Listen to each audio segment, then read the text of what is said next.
November 15వ తారీఖు శనివారము ఏకాదశి చాలా విశేషమైనటువంటి రోజు। ఈ వీడియోను సేవ్ చేసుకోండి, ప్రతి ఒక్కరూ 10 మందికి షేర్ చేయండి।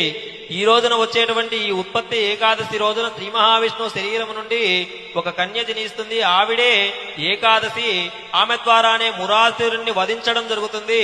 కాబట్టి ఈ రోజు చాలా విశేషమైనటువంటి రోజు। ఎప్పుడు మనం ఉపవాసం లేకపోయినా తప్పకుండా ఈ ఏకాదశి నాడు ఉపవాసం ఉండడం చాలా మంచిది। ఈ రోజు శ్రీ మహావిష్ణువు దేవాలయాన్ని దర్శించి స్వామివారికి తులసీ దళాలు సమర్పించండి।